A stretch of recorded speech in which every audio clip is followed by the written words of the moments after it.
May regalo na ba ako, partner? Well, From you. still thinking about it though. They might be a little surprised why the two of us are right here right now. May dahilan po lahat ng bagay. Yeah. You know what they say, nothing is unreal. So ano kayang main reason why the two of us are right here doing this live radio program right now? Ano just nga ba? for now. Ano nga ba? You guys will find out soon enough. Well, sige na, sabihin na natin. The reason is because we have a very special studio guest right here with us right now. So without further ado, let us introduce, ladies and gentlemen, nandito po ang ating butihing Congressman Win Gatchalian. Magandang hapon, DJ Double B at DJ Tommy G. Thank you for inviting me dito sa iyong stasyon. At natuwa po ako dahil nakabalik po ako muli dito sa Subic. And Yes. thank you for inviting me. Welcome back. Gusto ko na unang itanong ka agad eh. So, what do you think of Subic Bay Freeport po? Actually, kanina umiikot kami. Ang daming bagong developments dito, no? Yeah. And I heard, I think Ayala's going to open a shopping mall here, no? Today yata, no? Yung Yes. Harbor Mall. Harbor Yeah. Point Mall. Harbor Point Mall. Mall. So it goes to show na talagang ang development dito ay tuloy-tuloy at napakaganda po yung nangyayari dito sa Subic at Olongapo. Wow. Alright. Okay, so for those who don't know, pero parang hindi, no? I think everybody knows him already. Pero for the sake of ano na lang din. Parang hindi ka naman nanonood ng yeah. television din. Yeah, Sakali. Nakikita mo every now and then. Ito pong napakagwapong bisita. Ang tangkad, partner. Naingit ako bigla. Alam mo naman ako, mahilig ako mag-basketball, ano? Para tayong parehas na naman tayo, Dre. Medyo natakot ako lumapit medyo kay Congressman dahil. Thank you. Thank you pala, sir. Mukha na ako maliit sa TV pero He happens to be the first district of Valenzuela City Congressman. All right. Yes. And he is member of the Committee on Basic Education and Culture, Wow. Higher and Technical Education, Local Government. All right. He belongs to the Nationalist People's Coalition Party, and his advocacies include education, good governance, and anti-corruption. Kaboom! Yun Napakagandang topic gusto yan, natin yan eh. Alam mo naman, anti-corruption yan, ako. nowadays yung Oo nga eh. yeah. Ay, yun ang dami sa balita. lalo na kayo pag Napakaraming balita. nagbabasa tayo ng dyaryo, talaga yun ang mga nakikita natin, yung corruption, kaya minsan nakakasama ng loob, no? Because of course all of us are paying taxes. Tapos Exactly. ganyan ang Opo. napupunta. Kaya minsan ayaw mo naman manood ng mga news sa television dahil parang nakaka-frustrate. Ano po? That's why itong laban dapat tuloy-tuloy. There's no let up and dapat tuloy-tuloy yung paglaban natin sa corruption. That's good, sir. That's good. Yeah. Pwede po ba mag-further expound Yes. pa kayo tungkol dyan sa corruption natin? Yes. Ano po ba ang... Actually, I started my public service career noong 2001. I ran for Congress. And then in 2004, I ran for mayor of Valenzuela City. And like most LGUs, no, at that time talagang magulo at maraming anomalya at corruption nangyayari sa aming City Hall. So one of my first first on my agenda is to fight corruption. So sa Valenzuela City Hall, we automated everything, computerized na lahat ng amin na papeles doon at lahat ay nasa computer, no? So nalalaman namin kung ano yung transaction, magkano at talagang pag nahuli namin ng aming mga empleyado na gumagawa ng anomalya, kaagad, no, may parusa at investigasyon. So hindi na pinapatagal dahil naniniwala ko kung tumatagal ang investigasyon, lumalakas ang loob ng ating mga government officials. So, dapat mabilis ang justice. Oh, you know yung sinasabi natin cliche, justice delayed is Justice denied. Oh, yes. Kaya napakahalaga yung quick investigation and quick resolution ng investigation. Okay. And now, sir, since nandito tayo sa Subic Bay Freeport, which is part of Zambales din ito. Yes, no? Speaking of Zambales, I guess you've heard a couple of stories or things about this. Ano pong pwedeng gawin ng gobyerno sa tingin nyo para mapigilan ang pagdaloy ng mine tailings papunta sa mga residential and agricultural areas? Meron mga ilan municipalities tayo nagkaroon ng problema no, sa especially northern part ng Zambales po. Sa mining at sa mine tailings. At ito ay nagpapatunay na kulang sa higpit ng regulasyon, no, ang ating gobyerno. ang mining nakakatulong yan sa ating ekonomiya, nakakatulong yan sa pagbibigay ng trabaho, pero ito ay dapat i-monitor, no, at i-supervise ng mabuti. Hindi pwede lang hayaan, no, itong mga operators dahil nga nakakasira ng ng environment, no, at epektado ang kabuhayan ng mga naninirahan doon. So nakakalungkot, pero ito yung mga bagay na dapat nating tignan para hindi na maulit. May mga nakakarating pa nga po na report na na may mga illegal mining doon na being done by the Chinese. Yan, lumalabas sa balita po talaga yun. Kailangan talagang higpitan, no? Dahil kung illegal yun, mas grabe yun. Ibig sabihin, there's no regulation, hindi na supervise, at dahil pagkasama sa mining talaga yung mga chemicals. So kung yung chemicals na tatapon lang sa ating mga ilog, sa ating mga natural environment, makakasira talaga yan. So, napakalaga na mahigpit ang ating gobyerno pagdating sa mining. Partner, nabanggit mo kanina about the mining Chinese. And ito, very hot. As in, really searing hot. Yung ilang kilometro lang ang layo dito, yung West Philippine Sea. Sa may Sinloc. Malapit lang yan. Ano po ba masasabi nyo dyan sa nangyayari ngayon na kanila daw po kasi talaga? The Scarborough Shoal. Nakakalungkot yung mga mangingisda natin, mga fishermen natin, na centuries na, dyan sila nangingisda, that area na yan, sa Masinloc, no? Ay ngayon ay pinipigilan na sila pumunta doon, no? Kaya yung hanap buhay ngayon nila ay apektado.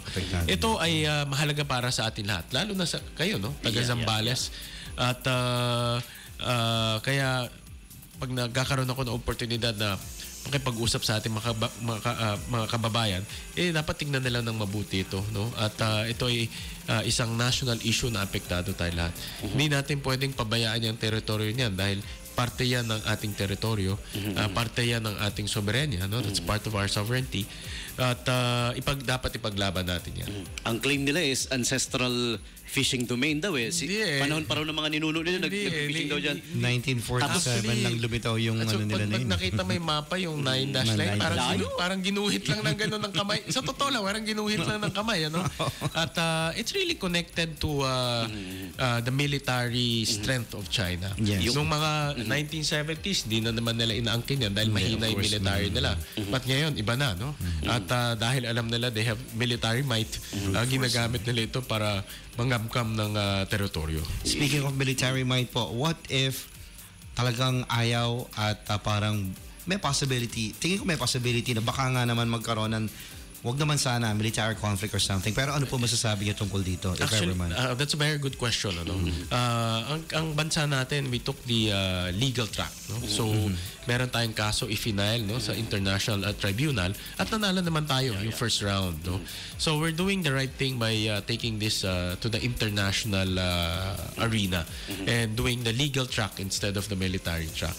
Ngayon, tingnan natin kung ano yung magiging resulta at definitely kung ang Pilipinas ay pagpapalarin, at which I think tayo ay mananalo dyan, the international community themselves will pressure China, no, to heed and to respect the decision of the International Tribunal. Kasali ang China sa international community. So, dapat respetuhin niya kung ano po yung decision ng International Tribunal. Isa pa nga sila sa mga pumirma sa UNCLOS. Oo, dapat. Tsaka kasali rin sila sa maraming United Nations deciding bodies, no? At kung lalabag sila sa sariling desisyon, mahirap, no? At hindi sila makakakuha ng respeto ng iba't ibang bansa. Nga. Speaking of respeto, yung mga kamag-anak ko nag-fishing dati sa Alaska, hindi naman nila kiniklaim na kanila yun Ancestral. Hindi, alam mo kung yan rin lang naman talaga ang pagbabatayan mong klase ng logic of thinking. Edi ibig sabihin pala, pwedeng ang Mongolia, yung buong Asia and parts of Russia, nung panahon kasi sinakop nila yun, di ba? So, in a way, ay, amin yan. Nung panahon, amin yan talagang you have to, follow the same pattern of thinking. Kaming dami mong open to. Tsaka, ang China kasi is talagang nang bubuli sila. At talagang ginagamit nila ang kanilang puwersa dahil alam nila mahina ang ating puwersa. And which brings me na even though we took the diplomatic track, no, or the legal track, dapat rin palakasin pa rin natin ang ating Navy, We no, really at ating have to. military, Opo. no. That's one reason bakit sila nakapasok, no, because alam nila na kulang tayo sa gamit. But it's not too late. Ako, I'm very optimistic, and we just have to keep on fighting this. We just have to keep on be alert, and wag tayo papayag, no, dahil sama-sama natin labanan to. So medyo siguro hingan natin ang isang final parting portion si Congressman Win Gatchalian para ano po ba ang gusto nyo pang maibahagi sa lahat ng mga nakikinig natin right now. Well, thank you very much DJ Double B and DJ Tommy G for inviting me. Maganda itong discussion natin, no? Talagang yung mga nitong current affairs ay napakahalaga, no, para sa kaalaman po ng ating mga kababayan. It's good to be informed. It's good to know what's happening. Lalong-lalo na malapit ng eleksyon, no? So, importante sa ating mga botante na alam yung advokasya at kakayahan ng ating mga kandidato. Okay. So, saan po ba kayo galing, actually, marami akong pinanggalinan. Galing ako Tarlac kahapon, then Angeles kanina, and then balik dito naman sa Subic. But tonight, I have to go back to Valenzuela dahil may activities kami early in the morning tomorrow. Ayun. Actually, may gusto ko itanong kay Congressman Win DJ Double B, Oo. Kung wala po kayo ngayon sa inyong kinatatayuan, hindi man po kayo politiko or isang congressman, sino po ba kayo yung bang alternate na ano na gusto niyo? Wow, gandang tanong yan, ha? Kasi makikita natin din kung anong... Alam mo, nung bata pa ako, gusto ko na maging scientist. Scientist, wow. Don't we all, di ba? Nung bata ako, yun yung pangarap ko. Pero sabi ng dad ko, scientist? Paano ka mabubuhay niyan? Paano kung hindi ka maka-invento? So, he discouraged me. But actually, meron akong hilig sa technology, creating mga apps, creating software, websites. Nice. So, That's really nice. So, medyo mahilig tayo sa ganun. Although I don't do it, but I conceptualize it. So, siguro pag hindi ako maging scientist, magiging something to do with the internet. Wow. IT. Yes. Wow, that's really cool. And halos lahat doon patungo Yes. Information Nowadays, technology. Yan That's talaga really ang booming. dyan talagang papunta ang mundo ngayon. And nakita natin ngayon yung mga apps ngayon, grabe, no? It makes our lives a lot easier. A lot easier. There's an app for everything. Everything, sabi nga nila, and you can Google everything under the sun. So we always say, whatever in doubt, use Google. Definitely. Congressman Win Gatchalian, ladies and gentlemen, Thank nandito you, sa thank loob you. ng booth. Kailangan natin papirmahin si Congressman Win dito sa ating Wow, sige. All right. wall sige yan. of Get the pen ready. And oh my God. okay. Okay, so medyo marami na po talaga sa papel. Oo nga Pag namin, medyo natakpan lang tinakpan namin ng bago Oo muna. nga, sayang. May mga international Thank you. artists pa sa Wow, likod, sa likod. sayang. Dati sa Anyways. board kasi, dapat sa Oo nga tarpaulin po, para sa pwede tarpaulin para pwede itabi pag napuno. Napuno na po. Oo Napilitan nga kami ngayong... Hindi bale, susunod po uli. Pero for now, kukulitin namin kayo maglagay Thank dyan. you. Alright. Partner! Okay, so ayan po ang aming panayam kay Congressman Win Gatchalian of Valenzuela City. Alright. Thank you. Alright, thank you so very much. Back po muna tayo sa ating pagpapatugtog ng mga classic hits. Here we go! Hi everyone, this is Shania Twain. Shania Twain. Shania Twain, she's just so hot. I was kind of hoping for a white Christmas. Bringing back